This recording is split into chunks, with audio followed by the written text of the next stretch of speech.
অহাকালি মই বিশ্বনাথ চাৰিআলিত যাম আৰু মহিলা উদ্যমিতা আঁচনিৰ পুঁজি বিতৰণ কৰিম। ঠিক সেই ধৰণে তিনিচুকীয়া আৰু ডিব্ৰুগড় জোনাই এই তিনিওটা সমষ্টিতে মই এই 10 তাৰিখৰ ভিতৰত যোৱাৰ বাবে পৰিকল্পনা কৰিছো, যাতে বিশ্বনাথ, তিনিচুকীয়া, ডিব্ৰুগড় আৰু জোনাই এই চাৰিওটা সমষ্টিতে মহিলা উদ্যমিতা আঁচনিৰ পুঁজি 10 তাৰিখৰ আগতে আমি বিতৰণ কৰিব পাৰো।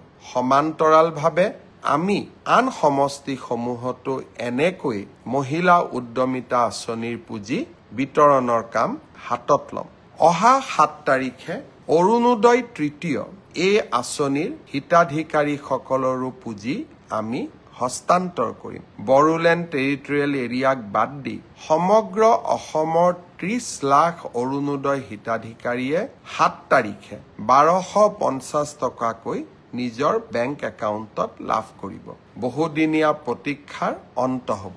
আমি ইয়াৰ পিছত আৰু এটা আঁচনি হাতত লৈছো অৰুণোদয় হিতাধিকাৰী পৰিয়ালৰ বাবে, যে তেখেতসকলে যেতিয়াই গেছৰ নতুন চিলিণ্ডাৰ কিনিব তেতিয়াই আমি তেওঁলোকক 250 টকা ৰাজ সাহায্য দিম।